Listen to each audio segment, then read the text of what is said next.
Salut Cécile et merci d'avoir accepté l'interview. Merci de m'avoir invité, surtout. Je vais te demander de commencer par te présenter, s'il te plaît. Oui, donc on était ensemble, on s'est rencontrés en classe prépa à Paris. Donc on s'est rencontrés à l'EAP Prépa Seine, parce qu'à l'époque, je préparais le concours des Gobelins. Et donc voilà. Donc pour résumer, aujourd'hui, je suis story artiste. Je travaille à Netflix sur un projet de long métrage. Et voilà. Mais avant ça, j'ai été ingénieure pendant 1 an. J'ai fait des études d'ingénieur et puis à 24 ans, 25 ans, 24 ans, Oui, je me suis reconvertie d'accord. et c'est pour ça que j'ai fait 1 an de prépa pour préparer le concours des écoles d'animation. Et après, j'ai D'accord. étudié à Gobelin. C'est super intéressant ça. Et du coup, qu'est-ce qui t'a donné envie de te réorienter dans l'animation? Alors en fait, j'ai toujours adoré dessiner depuis que je suis petite, comme beaucoup de gens. Et je m'étais jamais arrêtée, j'aimais vraiment ça. J'étais surtout très branchée bande dessinée Mhm. et illustration. Et j'avais commencé à utiliser un peu Photoshop aussi chez moi. Je faisais des aquarelles aussi. Mais en fait, avec les études et puis le travail, en fait, quand j'ai commencé à travailler en tant qu'ingénieur, je dessinais de moins en moins et ça me manquait beaucoup. Et je me suis dit, et Oui, puis, il faut dire que ma première année de travail n'a pas été hyper épanouissante, ce qui d'accord. est en fait normal quand tu commences un métier quelconque. Tu ne commences pas forcément par les tâches les plus épanouissantes, mais même en regardant mes collègues au-dessus de moi, je ne voyais pas de modèle de parcours qui me faisait rêver. Et donc, je me suis dit, il y a peut-être un problème. Et puis, comme j'étais pas non plus très vieille, j'avais 23, 24 ans à l'époque.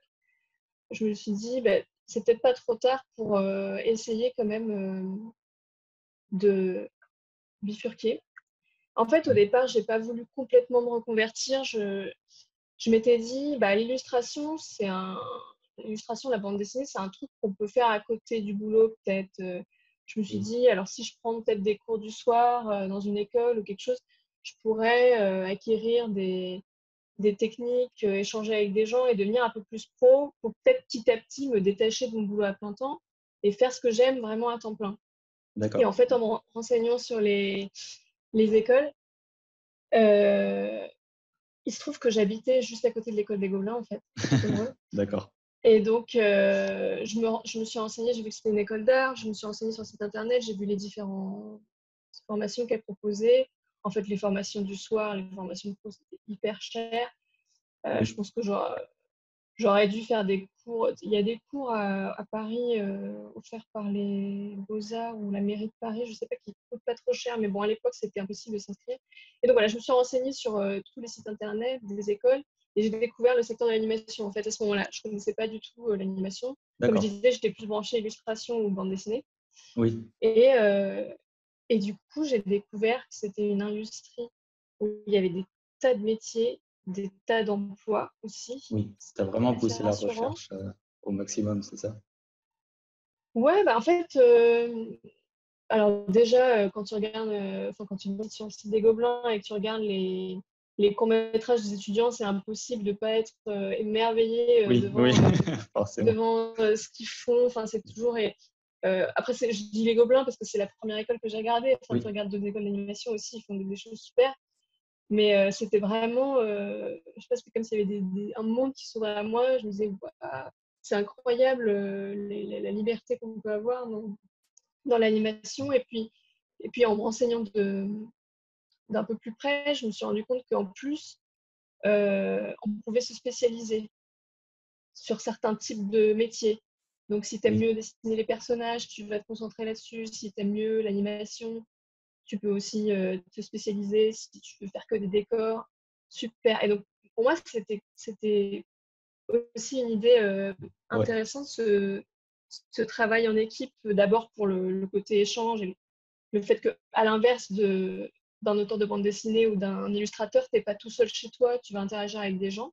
Oui, Et en plus, ça permettait de se dire, bah, peut-être que j'ai pas besoin de tout maîtriser, je vais pouvoir peut-être me concentrer sur ce que j'aime vraiment et puis faire que ça et devenir bon là-dedans. Alors, en plus, moi, à l'époque, j'adorais faire des personnages. J'étais vraiment je me souviens de ça, oui. j'adorais l'expressivité et j'aimais moins les décors. Tu vois, les décors, c'était un D'accord. peu le truc, bon, faut faire un décor, alors ok.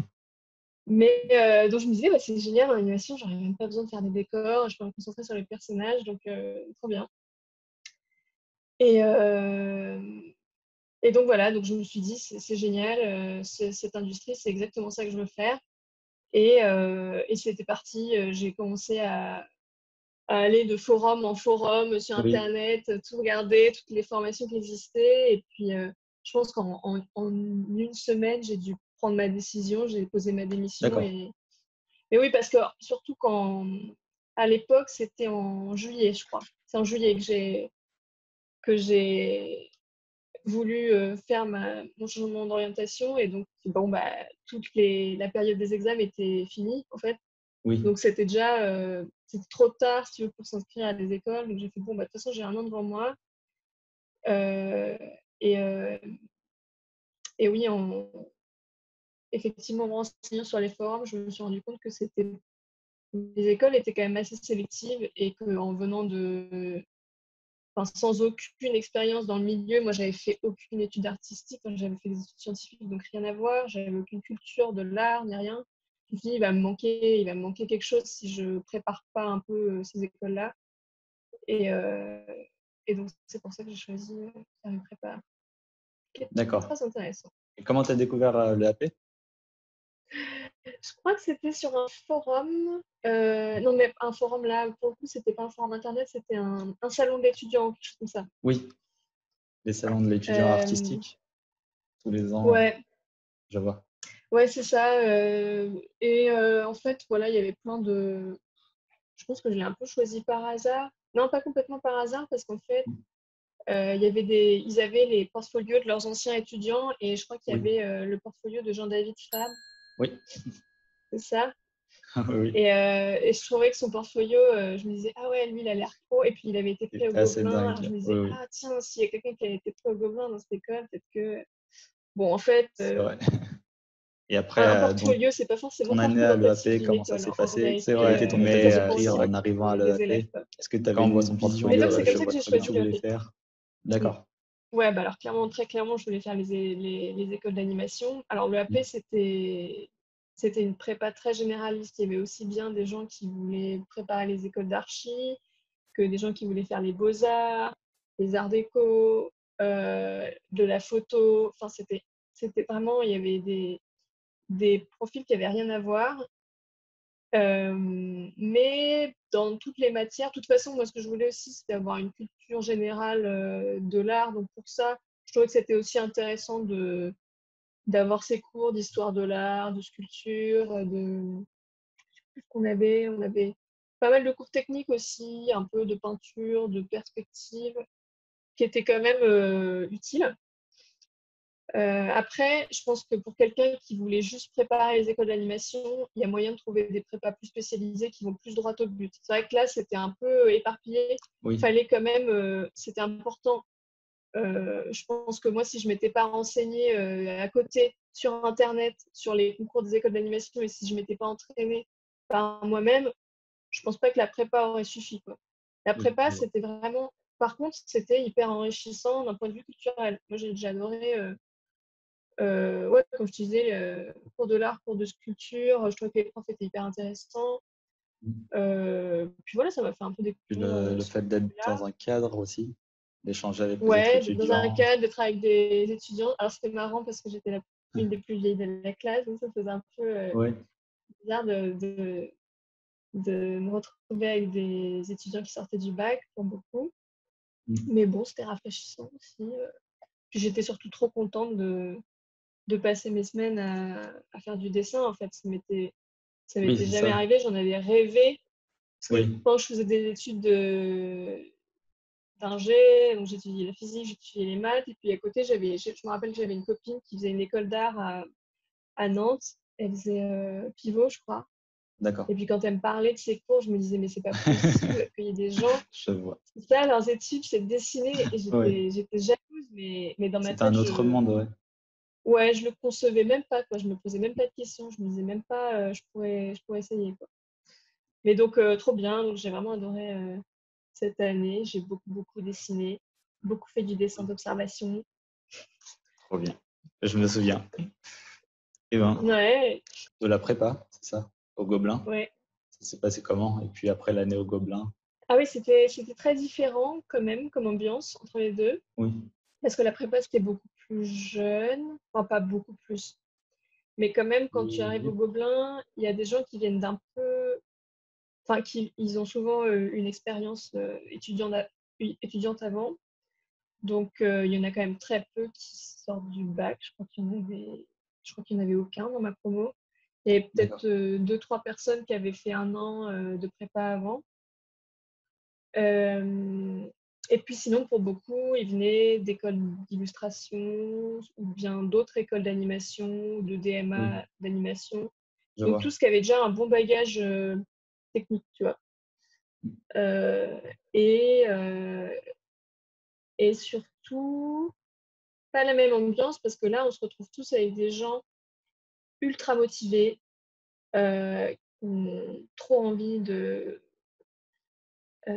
qui savent pourquoi ils sont là, quoi. Par rapport à la prépa, si tu veux, où parfois les étudiants, bon, ils avaient un peu choisi ça par défaut parce qu'ils savaient pas trop quoi faire, quoi étudier. Là, au Gobelin, on démarrait à fond le ballon.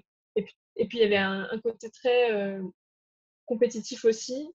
Ah oui, j'en entends beaucoup Alors, parler de ça. ça Oui, Oui, ça peut être plus ou moins bien vécu en fait, et puis ça peut être d'accord. de la compétition plus ou moins saine selon les D'accord. promos. Moi, je trouve que dans la promo, ça allait. On s'entendait tous assez bien, mais c'est vrai que en fait, il y avait un côté, si tu veux, quand t'es arrivé au Gobelin, on se regardait un peu tous dans- Je vois. en se disant, j'ai ma place dans cette classe? Est-ce que j'ai Hmm. le niveau pour être là? Et Et t'étais puis il y avait une avec espèce Margot, c'est d'inquiétude, ça? ouais. Ouais, ouais, Margot Mhm. aussi, qui a Oui, fait le EP. On c'est s'est vrai. on s'est encouragé, puis on s'est suivi. Et puis voilà. Et donc, ouais, il y a quand même un côté, on sait qu'on est dans, je sais pas si on peut dire que c'est la meilleure école d'animation de France, mais en tout cas, elle est très réputée, donc on sait qu'on est dans une très bonne école. Oui, ça met une Et certaine pression. ouais, et puis on a vu ce que les anciens élèves ont fait, donc on se dit, waouh, il va falloir qu'on fasse au moins aussi bien, parce que Oui, sinon, ça veut dire qu'on n'a pas notre place dans cette école, tu vois. Donc, il y a cette pression qui te pèse ouais. un petit peu aussi à l'arrivée. D'accord. Et puis surtout, voilà, tu regardes les autres et tu te dis, bah, j'espère que je vais pas être le vilain petit canard de la classe qui se laisse Oui, je vois. aller. Enfin, Hmm. mais après, à côté de ça, voilà, comme quand même super ambiance, le fait qu'on soit tous passionnés par la même chose, je trouve que ça change vraiment. Enfin, tu te sens. C'est super important, oui. D'un autre côté, tu te sens comme un poisson dans l'eau, quoi. Enfin, Oui, tu peux discuter de ta passion avec les gens de ta classe et on se donne des conseils et on s'échange des références et tout. Donc, oui. Chose qui n'avait rien ouais. à voir en ingé. Bah, ah oui, en ingé, oui, non, c'est clair. Oui, Les études d'ingé, c'est pas des études passion. Donc, c'est sûr que oui, en école d'ingé, on parle de tout sauf du boulot, quoi. Tu vois. d'accord. Et- Ouais, non, bien sûr que non. Ouais. C'était pas du tout la même dynamique. D'accord. Mais donc voilà, il y avait ce côté-là en arrivant en Gobelin. Et puis on commence l'année avec des exercices très techniques d'animation, un peu rébarbatifs, je sais pas, des exercices de perspective aussi. Donc on se dit, waouh, c'est quand même technique l'animation, va y Oui, avoir du boulot, quoi. oui, c'est dès le début, vous Donc faites la marche, le crapaud. alors la marche encore, moi je trouvais ça marrant, mais au tout début, on faisait, oui, le crapaud c'était drôle aussi. Non mais pour moi, les trucs le plus. Enfin, tu sais, on devait faire la goutte qui tombe à la bonne Oui, vitesse en oui, calculant l'accélération sur la gravité, donc c'était quasiment de la physique. Mais bon, en fait, c'était des exercices pour nous faire prendre conscience de l'importance de la physique et de la perspective, des lois de la physique et des lois de la perspective dans l'animation. Parce que tu dessines sur une surface 2D, mais tu dois suggérer tout un monde 3D et qui a ses Oui, lois qui de soit la physique cohérent. Oui, pour que ça parle au spectateur et qu'on y croit, quoi. d'accord. Il y avait, voilà, donc il y avait la goutte qui tombe, il y avait le poisson qui ondule dans la Oui, perspective. C'était un gros exercice de perspective. Aussi pour comprendre le mouvement de l'ondulation, qui est quelque chose qu'on va retrouver beaucoup dans tout un tas d'autres oui. mouvements Dans un drapeau, dans dans... l'aviation. Et puis il y avait le crapaud voilà, qui sautait de nénuphar en nénuphar en perspective. Donc ça, c'était vraiment pour comprendre la perspective. Mais donc voilà, c'est des exercices qui sont pas très drôles quand même à faire. Et puis ceux qui sont un peu allergiques à la perspective, à la physique, ils se disent: «Oh là là, au secours, j'y arriverai jamais!» Ah oui? Euh, Moi, j'avais pas trop ce problème parce que, bon, c'est bon, j'avais fait beaucoup de maths dans ma vie. J'étais Oui. juste trop contente de dessiner de toute façon, donc ça me dérangeait pas trop, mais bon, plus ou moins fun, quoi. Oui.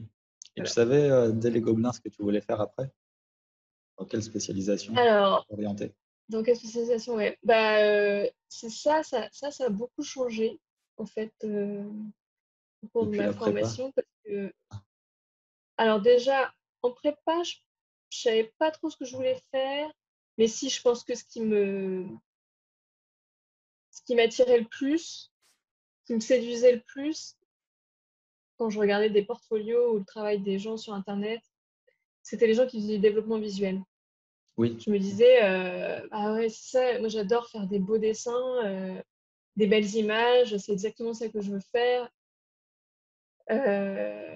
Et puis c'est vraiment ce que tu vois en premier, en fait, quand tu regardes un film. Enfin, c'est ce qui te saute, c'est ce qui te saute aux yeux, en fait. oui, Le, l'esthétique du film, les couleurs, tout ça. C'est vraiment le paquet cadeau, quoi. Donc c'est vraiment ça qui m'attirait et je me suis dit, c'est ça que je veux faire. Le problème, c'est que c'est il n'y a pas beaucoup besoin de... Alors ça dépend.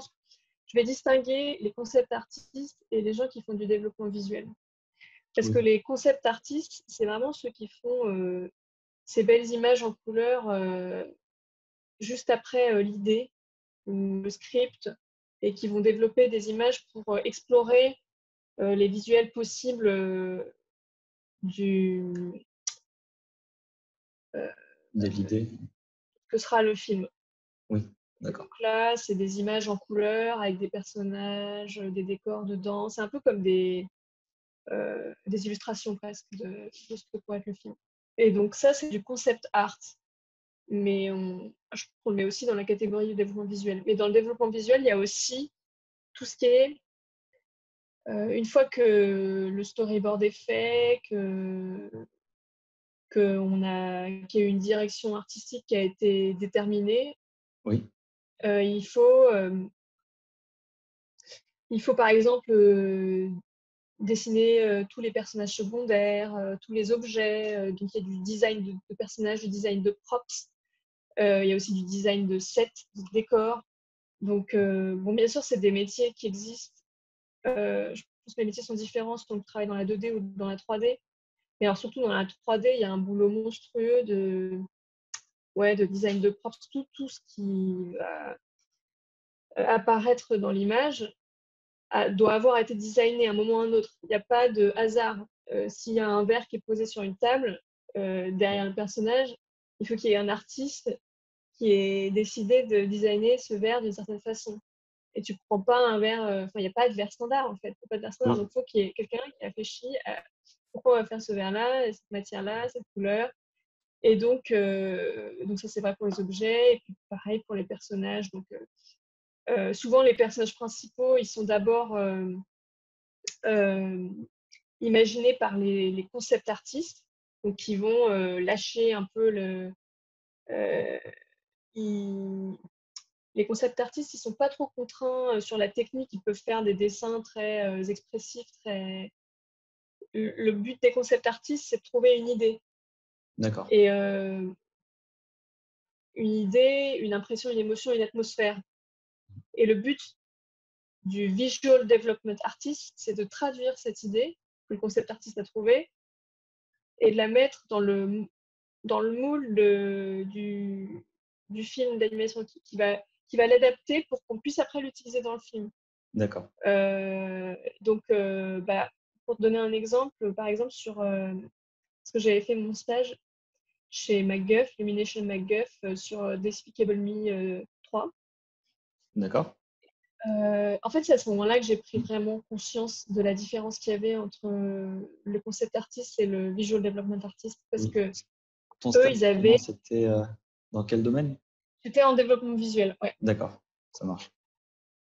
Et en fait, je m'étais rendu compte que sur leur film, ils avaient quasiment presque qu'un seul concept artiste, qui était Eric Guillot, qui faisait des illustrations super drôles, super expressives, des personnages ouais, aussi hyper drôles, mais dans un style hyper illustratif, hyper graphique, hyper 2D. Comme ça ressemblait un peu à des illustrations que tu pourrais trouver dans des livres pour enfants, en fait. Oui. Et en fait, ça, c'était très joli, mais tu peux pas faire un film avec. Et en fait, le rôle des visual development artists, c'est d'essayer de garder l'énergie de ces dessins, mais de les traduire en 3D. Donc, de faire des dessins beaucoup plus précis et qui vont permettre ensuite aux modeleurs de les modéliser en 3D. Et donc, pareil, donc je parle pour les personnages, mais c'est pareil pour les décors. En fait, Eric Guillon, il te faisait une super illustration, super drôle. Il n'y avait pas du tout de perspective, rien, mais toutes les idées étaient là. Il y avait les petites blagues, il y avait les petits détails. Toutes les idées étaient là. Et après, les visual development artistes. Et donc, ils essayaient de garder l'idée, l'énergie Oui, euh, du dessin et de les traduire en. d'accord. C'était un peu, en fait, développement visuel, c'est un peu la traduction du concept vers le modeleur après. Oui, C'était un peu entre les deux, tu dois le traduire pour que ensuite le modeleur il sache, ok, soit d'accord, du le coup, je vais plus fidèle modéliser ça comme possible. ça, Oui, et puis, ouais. Et d'accord. donc, il faut Oui, quand en même de gardant les bonnes très. proportions. Ouais, mais je dis ça, ça a l'air d'être du pur travail de traduction, mais il y a aussi beaucoup de créativité, hein, quand même. Oui, Mais c'est un petit peu moins créatif que le concept art. d'accord. Voilà. Donc, tout ça pour dire que, je reviens à ta question, Oui, c'est que, voilà, quand j'ai commencé les études d'animation, je voulais faire du développement visuel. En fait, ce que je voulais vraiment faire, c'est du concept art. Voilà. Et d'accord. ensuite, j'ai eu mon stage à MacGuff Ouais, et je me suis dit, ah, quand même, c'est pas hyper fun de faire juste ce côté développement visuel, traduction, mais ça, c'est intéressant parce c'est un peu que, frustrant. C'est ouais, hyper intéressant parce que tu apprends vraiment à être précis sur un style, de t'adapter oui, au style d'un film et tu vois que tout se joue dans les détails et donc tu apprends quand même à peaufiner ta technique. Ouais. d'accord. Mais c'est intéressant parce que justement, tu avais t'avais une vision justement du métier plus ou moins que tu voulais faire. Et c'est pendant le Ouais, stage où tu as vraiment j'ai vu. ajusté ma vision Oui, de. Ouais, ça ouais, c'est vrai. c'est intéressant. Oui, Et du parce coup, après le stage, que. Ouais, pendant le stage, donc voilà, il y a eu ce côté où je découvre un peu, enfin, je tombe un peu de mon petit nuage oui, pour me rendre compte de comment fonctionne un studio d'animation. Parce qu'en plus, MacGuff, c'est vraiment l'exemple du gros studio américain où oui, je sais plus, à l'époque, je crois qu'ils avaient 700 employés. Mais pour une grosse partie, c'est des gens qui travaillent dans la 3D plutôt, donc soit des animateurs, des modeleurs, des animateurs d'effets spéciaux, choses comme ça. Et en fait, donc moi j'étais au département développement visuel. mhm, Euh, et on n'était pas très nombreux. Je pense qu'on était, tu vois, j'étais dans une petite salle, on était une quinzaine de personnes. d'accord, En oui. fait, Comparé à la taille de la boîte, oui, ouais, tu vois, ça veut dire que je pense qu'en tout, on était répartis en plusieurs salles en développement visuel, mais en tout, il ne devait pas y avoir beaucoup plus de 30 personnes, tu vois, sur d'accord, 700. Même oui. j'exagère, je me demande si on n'était pas une vingtaine. Ah oui, J'en sais rien. oui. Mais c'est cet ordre de grandeur-là, tu vois. Mm. Et, Et donc d'abord, voilà, tu te découvres que waouh, il y a de la concurrence parce qu'il y a très peu de gens qui font ça. Et en plus, ce que tu fais vraiment comme métier, c'est pas du concept art, quoi. En fait, les gens qui font du concept art, c'est les stars. C'est les gens qui ont déjà. Non, mais en Ouais. vrai, c'est ça. C'est les gens qui ont déjà un univers très développé et qu'on va appeler parce qu'on adore leur imaginaire et puis leur façon ouais, de suggérer des personnages, des histoires avec des dessins et des ambiances, tu vois.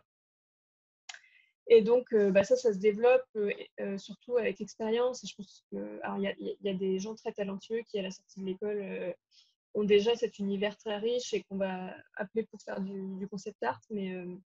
Mais c'est pour te dire que c'est quand même le métier vraiment très rare et qu'en plus, que tu fais pas sur une très longue durée, tu vois.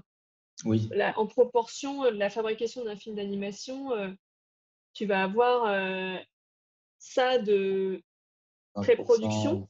Oui. Non, j'exagère. Non, non, Ouais. non. Non, mais enfin, de travail sur le. Je veux dire, bon, après, c'est beaucoup d'exploration et tout, donc c'est difficile d'évaluer la quantité de travail qui a réellement été produite. Ouais, Mais ça. sur le projet où j'ai travaillé ici cette année-là,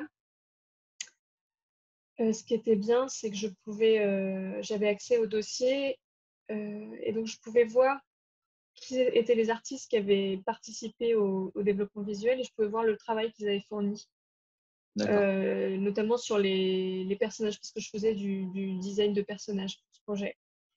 Et il y avait genre une douzaine de dossiers d'artistes différents qui avaient fait des concepts de personnages pour le film. Et je pense qu'ils avaient tous travaillé en moyenne 1 ou 2 semaines, pas plus, tu vois. Enfin, je Oui, ne sais d'accord. pas trop, mais en tout cas, le travail, c'était la quantité de travail que tu fais en 1 ou 2 semaines. Peut-être que ça avait été étalé sur plusieurs semaines ou mois, mais en tout cas, voilà. Et donc, chacun de ces artistes avait fait des recherches de personnages, mais ça allait dans tous les sens. Il n'y avait rien à voir entre l'un et l'autre. Donc, petit à petit, ils resserraient un peu la direction artistique. Et pour te dire que tu vois, souvent, sur les projets, ils font appel à un artiste à gauche, un artiste à droite. Ils tâtent un peu, est-ce qu'on veut ce style-là, plus ce style-là. Et donc, tu peux travailler parfois juste 3 jours sur un projet et puis c'est tout, quoi. D'accord, oui, Quand tu ça fais du varie concept art. vraiment. Tu Oui, vois. d'accord. Ouais. Bon, après, quand tu fais du développement visuel, c'est plus sur la durée de la production du film. C'est-à-dire, comme je te disais, C'est déterminé, peut-être c'est. que je devrais expliquer ça pour tes auditeurs. Quand on fait un film d'animation, on fait un script d'abord. Et du script, on va préparer le travail pour faire le film d'animation. Et donc, c'est le travail de pré-production. Et donc, la pré-production, c'est juste après le script, il y a donc des story artistes et des visual development artistes ou des concept artistes qui vont chacun de leur côté travailler à partir du script. Donc, le story artist qui fait des storyboards, il prend le script et il se dit, OK, enfin, il lit le script et puis il doit imaginer le film dans sa tête. Et puis, il le dessine avec des petites cases. Et puis ensuite, il y a un éditeur qui fait un montage de ces petites cases. Et puis, on a une vision. Il construit une animatique.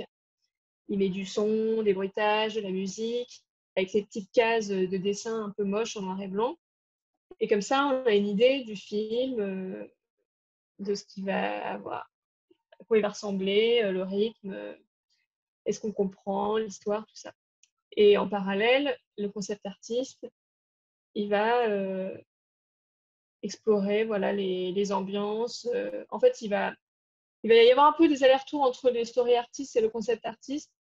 Parce que donc, le concept artiste, quand il est script, forcément, il va faire comme des illustrations, des moments clés de l'histoire pour essayer d'imaginer le ton, voilà, l'ambiance, le style, tout ça. Il va faire des recherches des personnages principaux, il va faire des recherches des décors principaux. Et le story artist, il va utiliser ces visuels que développe le concept artist, tu vois. Oui, Et à la fois, quand le storyboard artiste, il doit faire il y a un passage de l'histoire qui se passe dans un bar, et puis le bar, il n'a pas encore été dessiné par le concept artist. Le story artist, il va inventer, il va faire un bar, ok, le bar, je le vois comme ça, machin. Et dans ce cas-là, le concept artist, il va regarder ce qu'a fait le story artist. Il va partir de ça pour, pour développer des visuels aussi. Donc ça peut aller dans les 2 sens, tu vois? D'accord, oui. Donc ça, c'est la pré-production. Donc c'est un peu c'est vraiment les explorations d'idées pour le film. Mmh. Et une fois qu'on arrive à des versions définitives du storyboard et des personnages et des designs de personnages et tout ça, on passe à la production.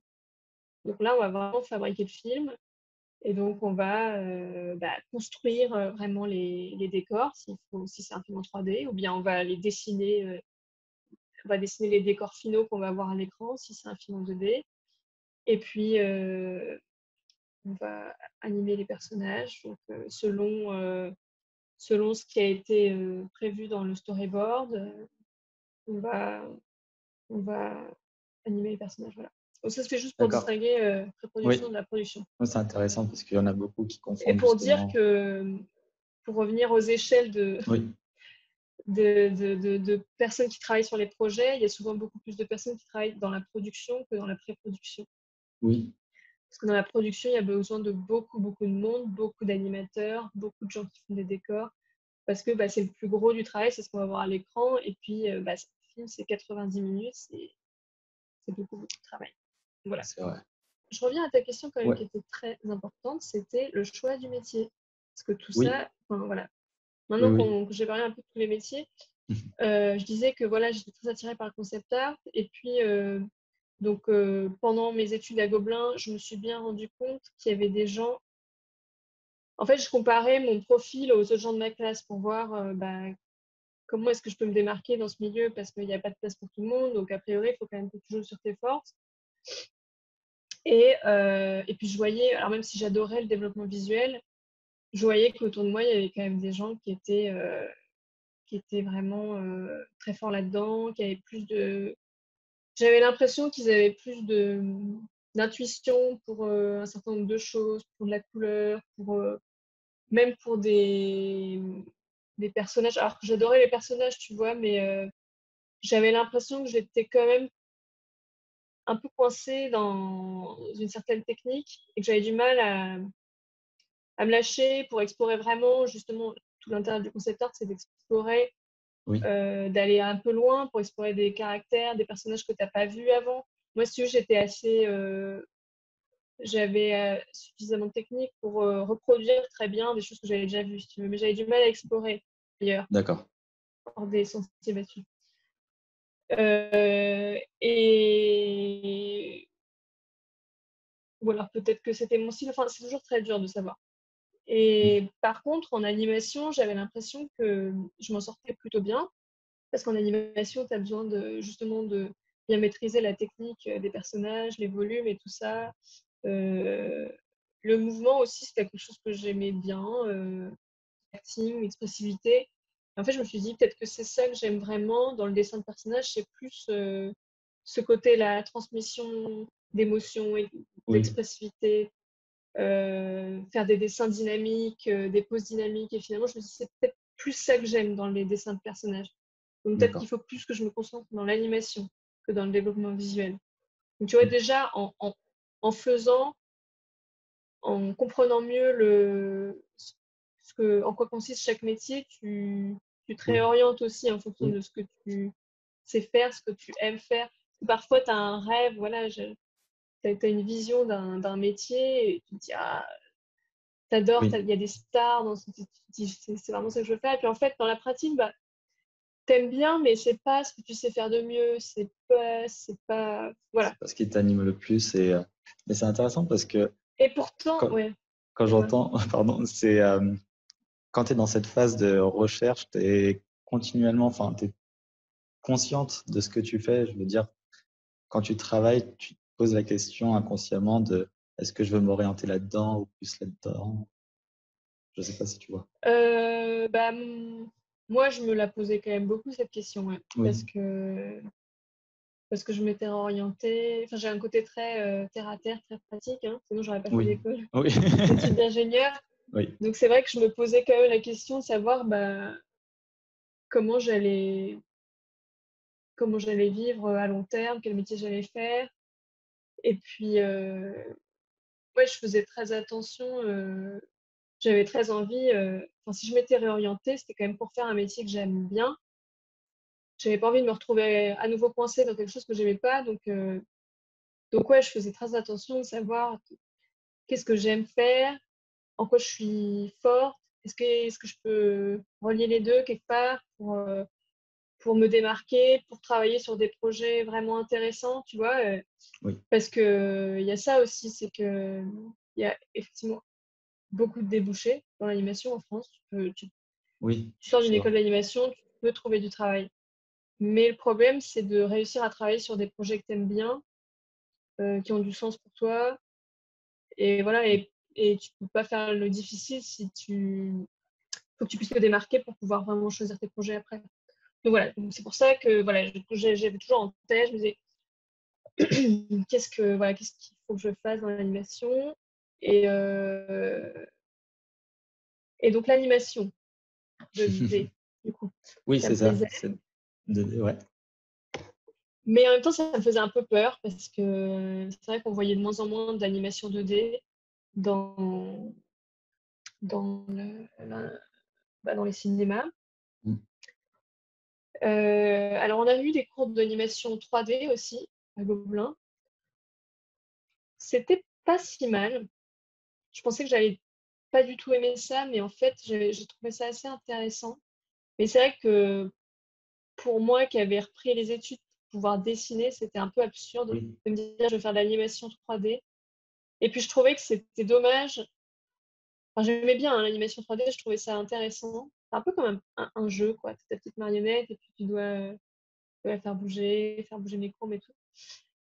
Mais c'était très minutieux comme travail. Et puis surtout, je me disais, bah, c'est un endroit où, enfin, comme je suis assez bonne en dessin, euh, c'est quand même le métier dans lequel je ne peux pas me démarquer parce que je ne dessine pas. Donc, c'est oui, c'est idiot de vrai. faire de l'animation 3D si je n'utilise pas une de mes forces qui est le dessin. Donc, je me suis dit, bon, c'est bien l'animation 3D, mais bof, c'est pas pour moi, quoi, je pense. Je pense qu'il y a des gens bien plus passionnés que moi, qui ont bien plus de patience que moi, qui font un travail bien meilleur que moi. Donc, je leur laisse, je leur laisse faire. Ouais.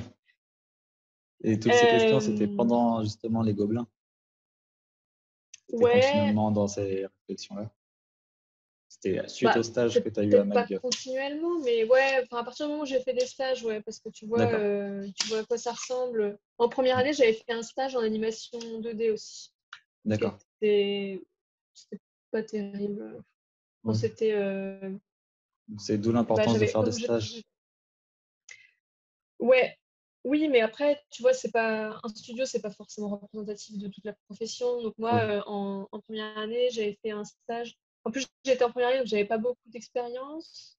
Donc on me donnait pas des tâches très intéressantes à faire. Oui. D'accord. Donc j'ai eu une vision un peu moyenne de l'animation 2D en fait. D'accord. C'est pour ça que c'est pour ça que l'animation 2D, j'ai gardé ça un peu par sécurité. Je me suis dit, bah, c'est quelque chose que enfin, d'après ce que je faisais, enfin, les exercices que je faisais en cours, je les faisais avec plaisir. J'aimais bien ce que je faisais, je me disais c'est de bonne qualité, mais de là à en faire un métier, peut-être pas. Ça dépendra du projet, tu vois, ça dépendra de ce qu'on me donne à faire. Donc, je gardais l'animation d'un côté et je gardais le développement visuel de l'autre côté aussi. Je me disais, bon, en développement visuel, j'aime quand même vraiment beaucoup faire des belles images, faire des personnages, tu vois. Donc, je me faisais des portfolios développement visuel aussi. À chaque fois que je passais des Oui. entretiens, je mettais plus ça en avant. Je disais, moi, je veux faire du développement visuel. J'avais essayé de faire un peu de tout, de personnages, aussi des décors, pour dire, bah oui, vous voyez, je peux faire des concepts avec des personnages dans des décors. Enfin, ça m'intéresse aussi. Parce que c'est ça qui est marrant aussi, c'est que je t'avais dit que j'aimais pas trop les décors au début. Oui, c'est vrai. Euh, J'aimais pas trop. J'adorais plutôt. Enfin, ouais, ça C'est me. pas ce qui t'attirait le plus. C'est Ouais. Et en fait, comme on avait eu des cours de perspective et de layout et de décor à Gobelin, j'avais été un peu forcée d'en faire. Et ça m'avait un peu débloqué quand même. Je m'étais dit, ah, d'accord. ça va, c'est quand même un truc que je peux faire. s'il faut, si j'ai vraiment une idée qui me plaît, je peux y passer du temps et faire quelque chose d'à peu près bien.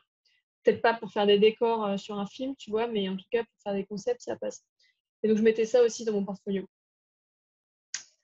Et donc voilà, en fait, pendant toute ma scolarité à Gobelin, j'étais un peu entre les deux, entre animation et visual development. Mais je mettais quand même plus en avant le développement visuel. Je savais que c'était beaucoup plus dur de travailler dedans. Donc c'était ça que je Oui. mettais en avant en premier. Et puis je disais aussi, oh, mais je fais aussi l'animation, vous avez vu, je me dis, ça peut être un petit plus.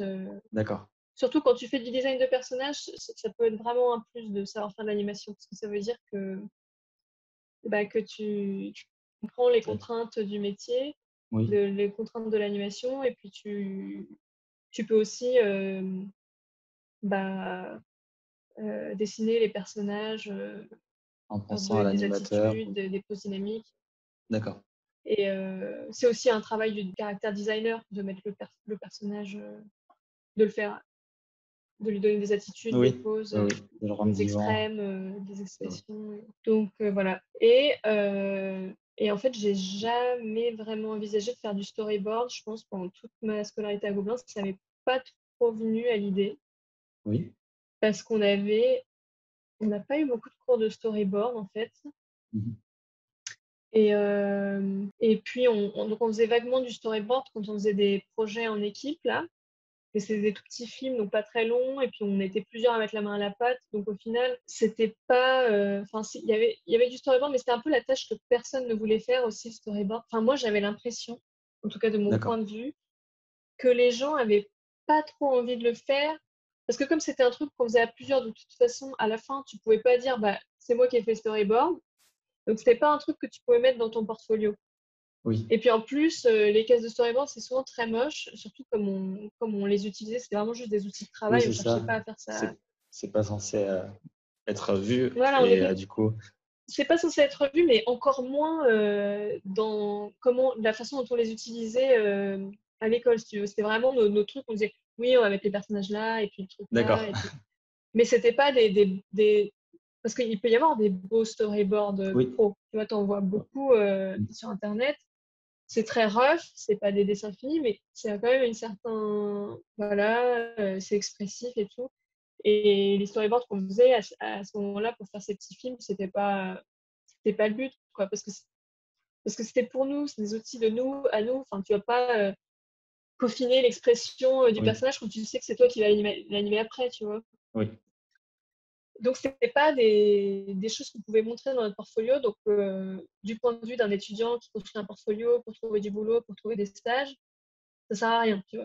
Je me dis, mais je D'accord. vais pas passer du temps à faire le storyboard si je peux pas le mettre dans mon Ouais, portfolio. Ça, c'est fou, hein. forcément. Enfin, moi, c'est la façon dont je le voyais à l'époque, tu vois. Je me disais, oh, Oui. Et puis, mais bon, faut le faire, tu vois. En même temps, faut le faire. Donc j'avais un petit peu touché au storyboard comme tout le monde, hein. Tout le monde a fait un petit peu storyboard à Gobelin, mais tu vois, c'était de manière un peu sans grande conviction et puis sans grande passion, quoi. Je dis ça, mais c'est mon point de vue, hein. Il y avait des gens dans ma classe qui savaient dès le début qu'ils voulaient faire du storyboard et qui étaient, hyper motivés, qui faisaient leurs propres histoires à côté et tout, Oui. leurs propres BD, qui adoraient ça. Et donc, quand tu étais en équipe avec quelqu'un comme ça, bah, parfait, c'était eux qui faisaient le storyboard. Comme ça, tu pouvais te concentrer sur les dizaines de personnages, super. Mais quand il n'y avait personne, bah, voilà, c'était un peu tout le monde qui s'y met. Et finalement, la première fois que j'ai fait vraiment un storyboard de bout en bout, c'était pour mon film de fin d'études. Parce Oui, que que j'étais tu as toute fait toute seule. seule. Oui. Ouais. Ce que j'avais fait, en fait, chaque année à Gobelin, alors je sais pas si c'est encore le cas, mais il y avait 2 personnes qui partaient en échange avec CalArts, qui est une université en Mhm. Californie. Oui. Et donc, comme on partait la moitié de l'année, on ne pouvait pas faire un film en équipe, donc on faisait notre film tout seul. D'accord. Et tu faisais partie de ces deux personnes Et à donc l'échange de j'étais, voilà, Calart. ouais. Et donc ça a été super pour moi parce que ça a été l'occasion de me pencher là-dessus, de faire tout de bout en bout, et Mhm. y compris le script, tout ça, enfin donc scénario, ça c'était super intéressant aussi. Et En plus, j'ai appris à utiliser Toon Boom, Storyboard Pro, Oui, qui est un outil hyper utile quand tu fais du storyboard et quand tu veux monter une animatique. oui. Et du coup, tu t'y prenais Donc, comment? C'était pas trop dur de te dire que tu vas faire un film seul de A à Z? bah, je savais qu'il y en avait d'autres qui l'avaient fait avant moi, donc je savais que je pouvais Oui, le faire. oui, Après, bah, tu sais, on a eu 7-8 mois pour le faire, donc on a, je pense qu'il y avait les 3 mois de septembre à décembre, j'étais à Gobelin avec tous les autres de ma classe, où on travaillait plus sur la pré-production, donc on a passé assez peu de temps finalement, enfin genre un mois sur le script, à écrire le scénario, et puis en parallèle, à commencer à faire des recherches sur les personnages, le storyboard. Et donc de septembre à décembre, on a un peu, bah, comme je te dis, comme je parlais de la pré-production, on a travaillé, voilà, on a peaufiné une animatique qui se tient, des dizaines de personnages, des color scripts, décors, tout ça. Donc tout ça, je oui, l'avais fait à Gobelin. d'accord. Et donc quand je suis arrivée à CalArts, je crois que j'ai travaillé un tout petit peu, encore un peu travaillé sur l'animatique. J'ai rencontré des profs, j'ai reçu des feedbacks sur l'animatique et tout ça. Et puis très vite, je me suis mis en mode machine automatique. Enfin, genre Oui, juste, je réfléchissais même pas, quoi. J'avais mes décors. Enfin, tout le travail de réflexion avait déjà été fait. d'accord. C'était de la Ouais, pure production à la chaîne. Je faisais tous mes décors. Ensuite, je faisais toutes mes animations rough. Puis ensuite, je faisais oui, tous mes cleans. Enfin bref, c'était euh, c'était un gros, gros, gros travail qui m'a pris beaucoup de temps. J'ai fait quasiment que ça pendant les 3-4 mois où j'étais à CalArts, quoi. Bon, après, on avait des cours à côté, et donc d'accord. je faisais autre chose, mais en dehors de mes cours, je faisais que ça, quoi. De toute façon, il n'y avait rien D'accord. à faire Ouais, autour parce que c'était c'était. intense. Ouais, mais bon, ça valait le coup. Ça valait le coup. Oui, En vrai, je pense que c'était 4 mois, même pas 4 mois. à Franchement, quel 4 mois, art? c'est rien. Tu peux. Ouais, ouais, parce qu'en fait, donc j'y Pour, suis arrivée en janvier et puis on devait ouais, finir nos films mi-avril. d'accord. Et puis après, après les cours continuaient jusqu'à mai, mais on devait Oui, quand même rendre nos films mi-avril. Donc je me suis dit, bon, bah 3-4 mois, ça va, je peux le faire. Je mm, le fais à fond et puis je fais que ça. Et oui, oui, bien sûr, j'ai fait un plan d'action, j'ai fait un gros planning. En plus, à Gobelin, on travaille avec des étudiants en production. oui, d'accord. C'est qui justement leur boulot à eux plus tard, c'est de faire les plannings, de faire les budgets, d'évaluer Ah, les d'accord. budgets, de fabrication d'un film et tout ça. Donc en fait, à chaque film, ils nous avaient attribué une équipe de 2 étudiants qui étaient en études de production justement. Mm, Je sais pas comment on dit, c'était pas production. Je sais pas comment. Mais en tout cas, normalement c'était à eux de nous faire les plannings, mais en réalité c'était nous oui, qui leur disions, bah, je pense que mon planning ça va être ça, et puis donc on était obligé de toute façon d'écrire ce planning, ne serait-ce que pour le leur donner. Donc ce qui est pas plus mal parce que moi ça m'a forcé du coup ça te force à regarder la réalité en face, tu vois.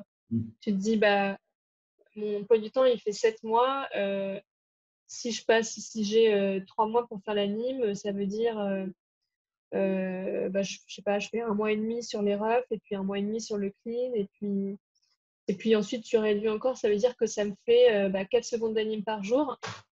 Bah, enfin, il faut le savoir, tu vois, sinon il oui, faut mieux le savoir avant de commencer parce que sinon tu prends ton temps sur les premières animes et puis après tu te rends compte que tu peux pas finir ton film. Donc il faut mieux savoir que de toute façon tu vas avoir que 4 secondes, enfin que un jour pour faire 4 secondes. C'était pas ça mes quotas, hein. Je sais plus ce que c'était. C'était peut-être ça en vrai. Je sais plus.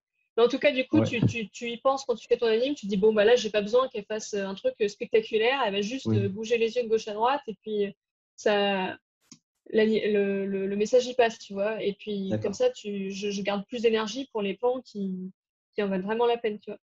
Donc ça, c'est vraiment très, très, très, très important, très, très utile d'avoir un plan d'action Mm, parce que ça te permet oui, de, bah, de prioriser les tâches qui sont vraiment importantes et voilà, Oui. pas perdre du temps sur les petits Mhm. trucs et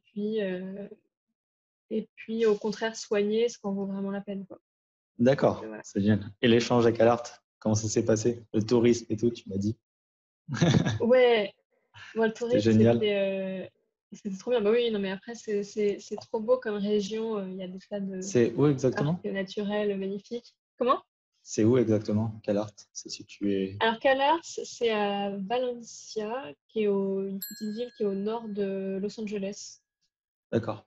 Pour te donner un ordre d'idée, je pense que pour aller euh, de CalArts au centre de Los Angeles, ou je dirais à Venice Beach, qui est vraiment Oui, la plage de Los Angeles, c'est sans trafic, c'est genre 1 heure de route ou un truc comme ça, d'accord. peut-être trois Oui. quarts d'heure, je sais pas. Et quand il y a des Mm. embouteillages, c'est-à-dire pratiquement tout le temps, c'est 2 heures. D'accord, oui. Donc, t'es quand même assez loin surtout que c'est à Los Angeles, tu peux pas te déplacer si t'as pas de voiture. Les transports en commun, ils sont vraiment pas bien faits. Donc j'étais quasiment coincée en fait à CalArts pendant que j'y étais parce que si je voulais aller à Los Angeles, il fallait que je prenne un Uber ou un taxi, donc que je le partage avec des gens. Et donc, j'ai pu vraiment visiter la Californie que quand j'étais en vacances. Il y a eu le spring break où j'ai eu 1 semaine.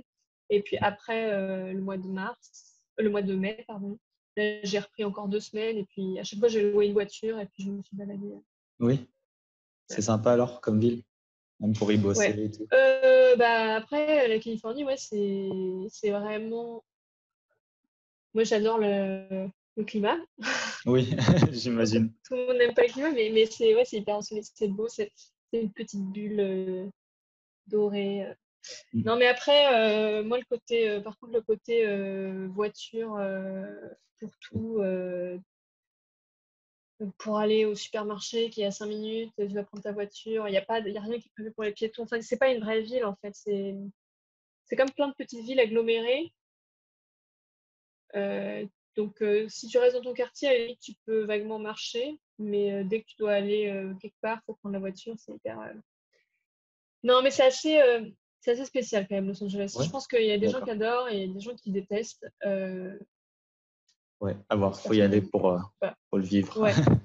Et Ouais. après, CalArts, c'était vraiment cool, très différent de Gobelin parce que tu pouvais. T'étais beaucoup plus indépendant parce que tu pouvais choisir tes matières. Alors que Gobelin, on fait tous la même chose, quoi. Il y a un intervenant qui vient pour faire de l'animation, on fait tous de l'animation. Et à CalArts, c'était vraiment plus. Tu te fais ton emploi du temps et puis tu as, je sais pas, 6 à 9 cours par semaine, des petites tranches de 3 heures à chaque fois. Et puis, voilà, tu peux prendre des cours de ce que tu veux. Enfin, quand il y a l'animation, de peinture, tu peux faire de la peinture, tu peux faire de la sculpture, du storyboard, du développement visuel, du character design. Tu as toutes les spécialités en fait qui sont. Tu peux même prendre des cours de danse. Ah oui, Bon, il y a excellent. c'est vraiment cool. Mais c'est aussi un peu, du coup, c'est un peu chacun pour soi. Il n'y a pas de travail d'équipe. Enfin, je dis chacun pour soi, pas dans le sens péjoratif. Hein, c'est parce que les C'est étudiants sont quand même hyper gentils, ils s'entraident. Mais non, c'est chacun pour soi dans le sens, tu es tout seul à faire ton film. d'accord. Donc, euh, donc c'est ta responsabilité. Faut que ça devienne Euh, ta T'as priorité. pas de personne.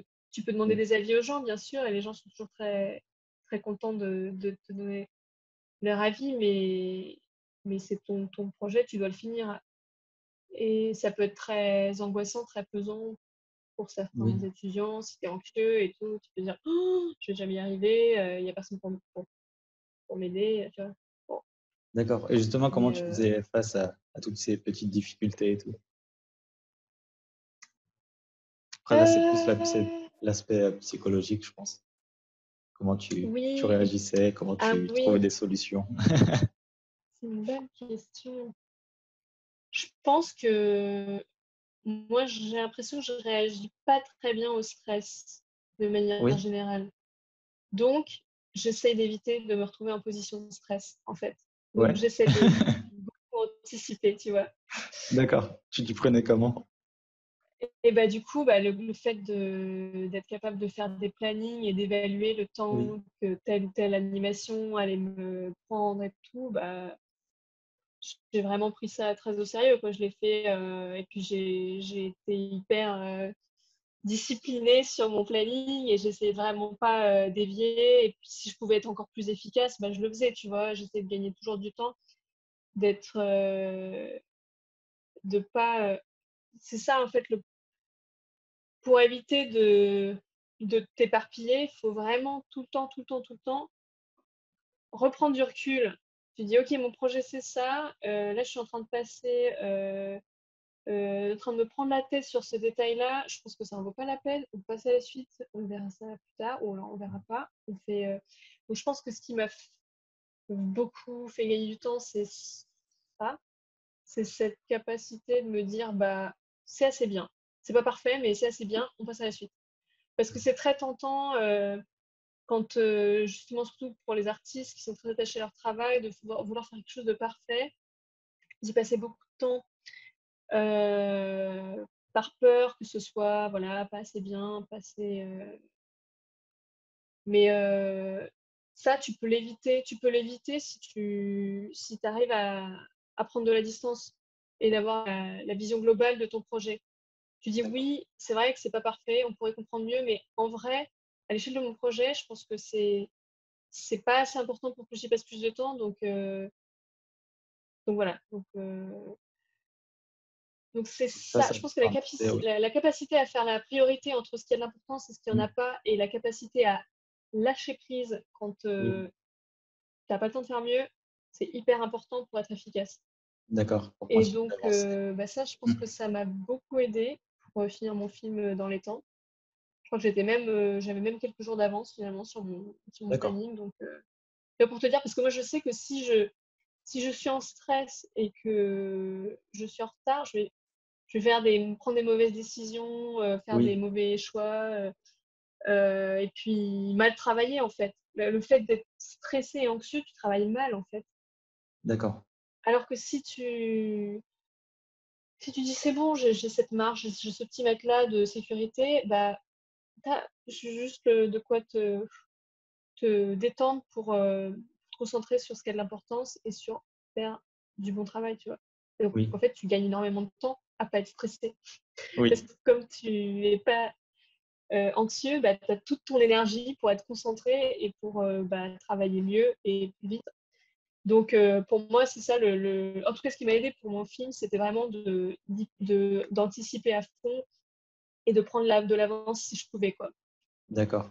Et et ça en prenant de de la en en prenant de la distance planifiant, en et en planifiant, ouais et en pour étant accorder réaliste, beaucoup quoi. d'importance. Oui, En c'est étant ça. réaliste parce que c'est hyper tentant de Ça se va. dire: «Ouais, mais si, peut-être que demain, c'est pas grave, je travaillerai un peu plus et tout». Non et puis aussi le truc hyper Mmh. important qu'on néglige vachement et je m'en suis rendu compte aussi après quand on travaillait sur, Klaus en animation, c'est que souvent les gens quand ils sont passionnés, ils ont envie de faire des heures supplémentaires et de travailler plus et pour finir, pour faire le truc encore mieux et en fait, ça c'est une fausse bonne idée.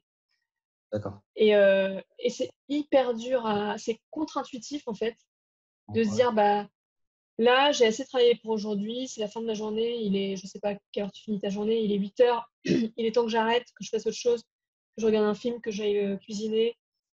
Ça peut être hyper contre-intuitif de prendre cette décision-là quand, tu as l'impression qu'il te reste plein de travail et qu'il faut que tu fasses mieux et tout. Mais en fait, c'est c'est ça qui ça vaut de l'or, en fait, d'être capable de s'arrêter à temps pour te rafraîchir les idées, pour te reposer parce que, bah, en fait, c'est ça qui va faire que le lendemain, tu vas être, bah, en forme et que du coup, tu vas être, beaucoup plus efficace, beaucoup plus créatif, beaucoup plus inspiré que si tu avais fait, 1 ou 2 heures en plus, la veille tu étais fatigué, de toute façon, tu aurais fait de la merde, ça se trouve, tu aurais gâché le travail que tu avais commencé à faire. Tu vois, enfin, c'est Ouais, vraiment une mauvaise idée de travailler quand tu es fatigué.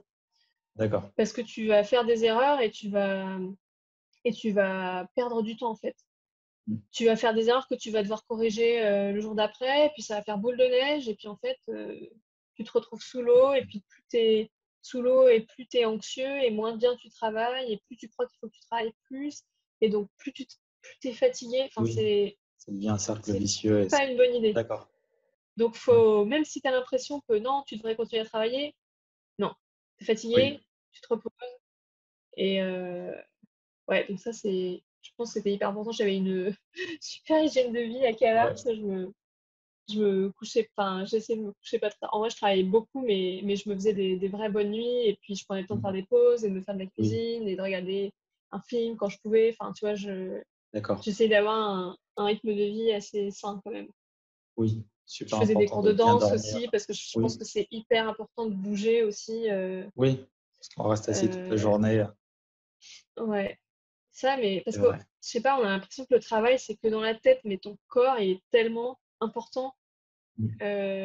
Ça change vraiment toute ta façon d'aborder les choses et les problèmes. Et je veux dire, le fait d'être en forme, bah, tu peux avoir une idée géniale qui va te faire gagner des jours de travail. Oui, Puis même sans parler de quantité de travail, je veux dire, entre faire une idée, passer des jours sur une idée moyenne et avoir une idée de génie et y passer 2 heures, bah, ce qui reste, c'est l'idée de génie que tu as eue quand tu étais reposé et quand tu te baladais dans la rue, que tu n'avais rien à faire et que, je sais pas, tu as regardé des gens, ça t'a donné une super idée. Et bah, ça vaut bien plus que des heures de travail passées à quelque chose qui n'a pas de sens, tu vois. oui. Enfin, Du coup, tes conseils, ce serait donc, de prendre soin de soi en prends dormant soin à de des heures. toi, ouais. Ouais, hyper important. On oublie trop ça. Et même moi, hein, je dis ça, je te le dis, mais Oui, je me c'est par fais rapport à ton prendre au vécu. piège souvent, tu vois. D'accord. Parce que bah, dès que tu as ton syndrome de l'imposteur où tu te dis «Oh non, je pense que je suis pas assez bon, il faut que je travaille quelques heures de plus», bah non, c'est pas une bonne idée en fait. Il faut vraiment se forcer à pas faire ça. Lâcher prise. Mais du coup, par contre, quand tu travailles, tu es Ouais. concentré, tu vois. Et Oui, tu vas pas ouvrir tes mails à côté ou oui, je sais c'est pas, ça. regarder un film en même temps, tu vois. Je pense que c'est vrai de prendre soin de soi et une fois qu'on est en forme, se concentrer à 100% en mode deep work sur le travail à fournir. Ouais, Mm. ouais, non, c'est clair, c'est important. Mm. Et puis surtout, bah ouais, alterner ces séances de concentration avec des pauses, quoi. Je sais pas, Plus moi, je me fais productive. régulièrement des pauses café Ouais. ou thé, c'est même pas le Mm. café. Non, mais ouais, non, je sais pas, je se forçais à se lever, à se décoller de son écran. Ouais. Bouger un Ici, peu. ouais, bouger un peu. Bah, ici je me force à aller me balader à côté. Oui, Je fais du yoga. Je fais partie de ces gens c'est vrai. qui se sont mis au yoga pendant Ça le fait longtemps. confinement. Ah, pendant le Mais confinement, oui. c'est bien. Et du coup, Ouais, t'es ouais, où ouais. là, à New York, exactement? En plein New York? Je suis. Comment? T'es à New York même? Ouais, je suis à côté de Central Park en plus. On a de la chance. Oh, génial. C'est très utile pour aller se balader. Ouais, Je suis à Upper West Side. d'accord. Je connais pas encore le New York, mais ça En donne. gros, c'est t'as Central Park et puis je suis à l'ouest et puis au milieu, au niveau D'accord. du parc. Donc c'est bien. Eh ben, une place en C'est or. assez calme comme quartier. Ouais, Voilà. trop bien. Est-ce que tu peux me parler de une fois que tu as terminé les Gobelins et que tu as commencé à rentrer dans le monde pro, comment tu t'es retrouvé à travailler sur Klaus ou d'autres projets? Oui, ouais, ouais. Oui, alors après, donc pour revenir à Klaus, en fait, j'avais reçu un email de Sergio Pablos à la fin de ma troisième année. D'accord. J'étais genre, c'était le Waouh. plus beau jour de ma vie. Non, Oui, non, mais j'étais. En plus, j'avais vu le teaser sortir, je sais plus, il était sorti en 2015, je crois.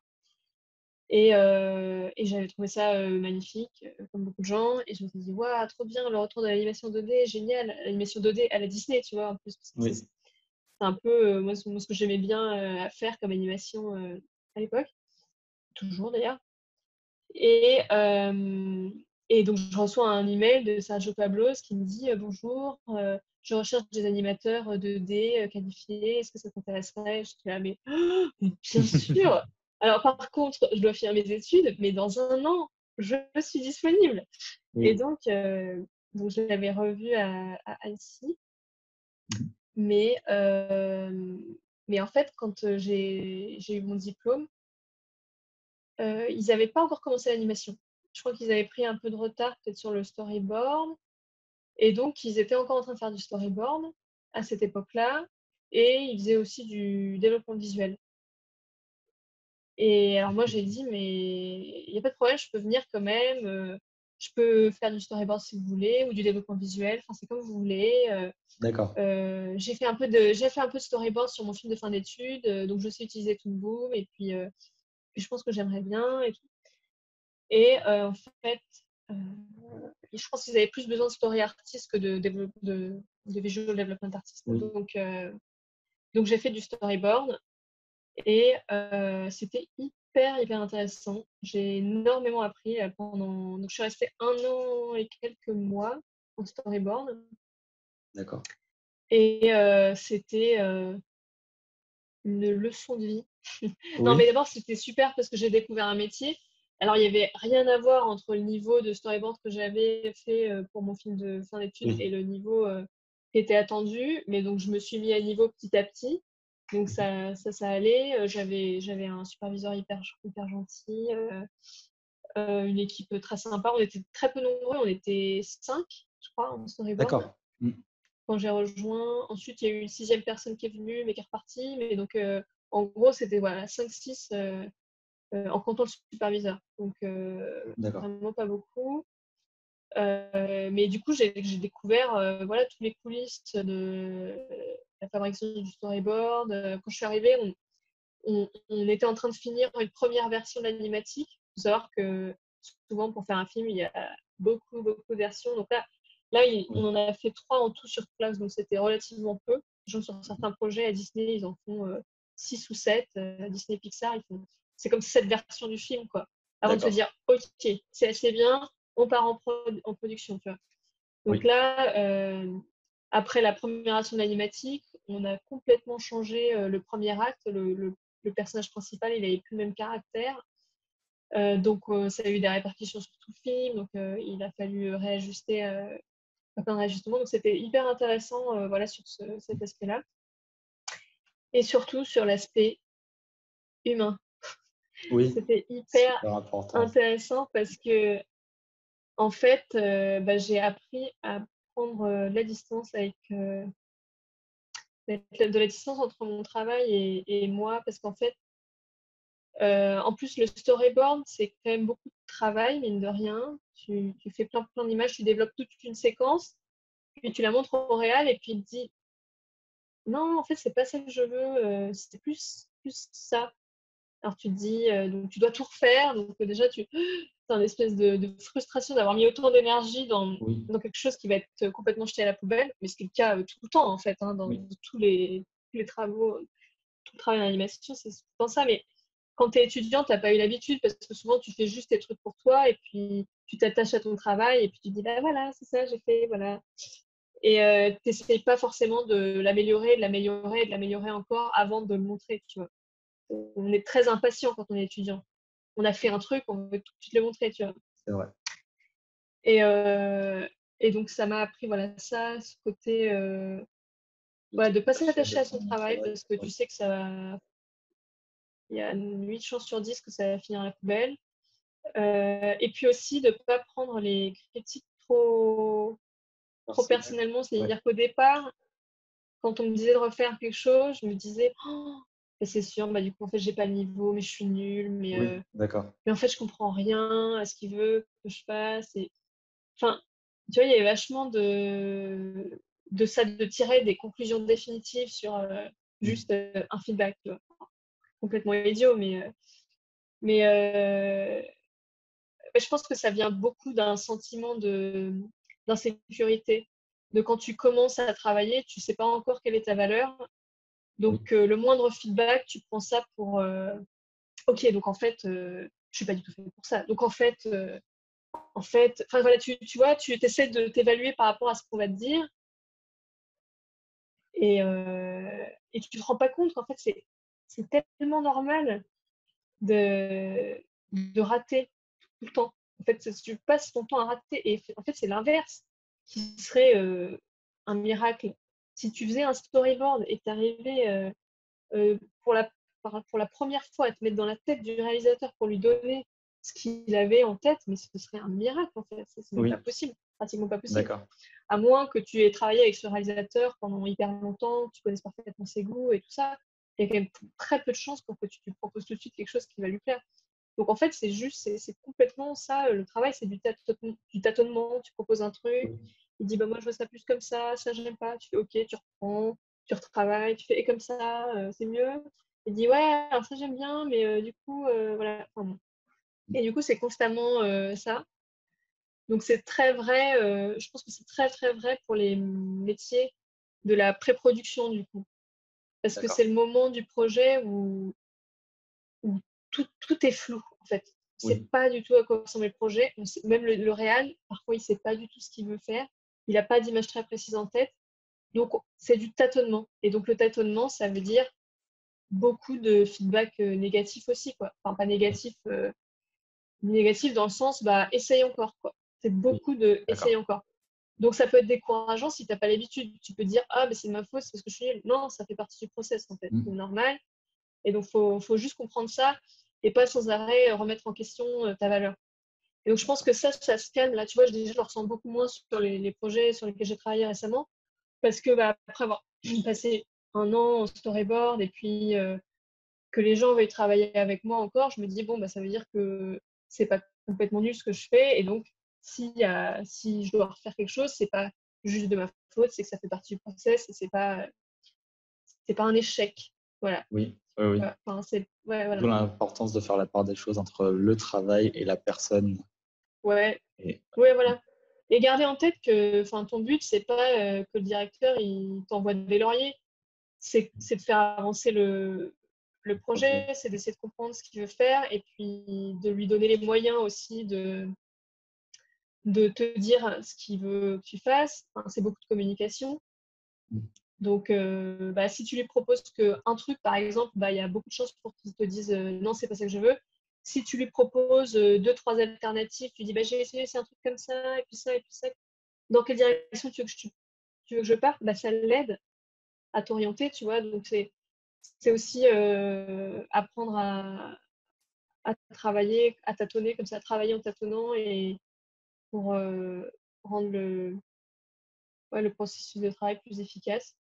Et voilà, et de oublier complètement que tu travailles pour toi, pour. Ce qui est difficile, je pense que c'est quelque chose que tu as beaucoup quand tu sors d'école, Mm. comme tu connais pas ta valeur, encore une fois, hein, c'est pour ça que tu cherches beaucoup de reconnaissance, donc tu es déçu quand tu n'en reçois pas. Mais en fait, bah, c'est pas le but du tout du directeur de Oui, t'envoyer de la reconnaissance, en fait. c'est Ton vrai. but, c'est de réussir à faire un film, donc voilà. Et C'est bon, génial. plus tu avances dans la vie professionnelle et moins tu as besoin de reconnaissance parce que tu es sûr de toi, donc ça va de mieux en mieux. Oui. Et pour terminer, où est-ce qu'on Ouais, peut te retrouver sur les réseaux sociaux? eh bien, j'ai un Mhm. compte Instagram qui s'appelle Car Cécile. Oui, je mettrai le lien. Il y a Donc, on reste le lien. Instagram. Super. Uniquement Instagram? Plutôt Instagram, ouais. Enfin, j'ai un groupe Ouais. Facebook où je mets les trucs que je mets sur Instagram, quoi. Donc, bon, Oui, d'accord. c'est plutôt Instagram qui est plus. J'avais un Tumblr, mais Oui, j'y mets plus rien dessus. super. Il y a tellement de sujets qu'on n'a pas abordés qui sont hyper intéressants, mais tant Euh, pis. je pense qu'on a Ah fait si, des grandes lignes. je peux recommander des podcasts pour Oui, oui, les gens. grave. Que moi, Carrément. ça m'a vachement aidé justement pour les côtés psychologiques et puis même pour me motiver. Oui. Il y en a deux que je voudrais te recommander. Il y a un podcast qui s'appelle Sens Créatif C'est pas mal. C'est un mec qui est graphiste et puis qui fait des interviews avec toutes sortes d'artistes, illustrateurs, graphistes et qui parlent de leur parcours et puis de leur. Justement, un peu comme ce que tu as fait. Hein. Il y a un côté aussi pas mal psychologique sur la création et travailler avec des clients et tout ça. Donc, c'est assez intéressant. Et l'autre podcast que je trouvais très motivant, plus enthousiasmant, plus inspirant. D'accord. C'est Esquisse. Ça marche. Et ça aussi, c'est des interviews de personnes de l'illustration et de l'animation. Et bon, ouais, c'est très inspirant, quoi. J'aime bien. Trop bien. Voilà. Ça fait de la matière. C'est tout. C'est génial. Merci beaucoup, Cécile. Et ben, merci à toi. Tu vois, j'aime bien parler, donc c'était un plaisir.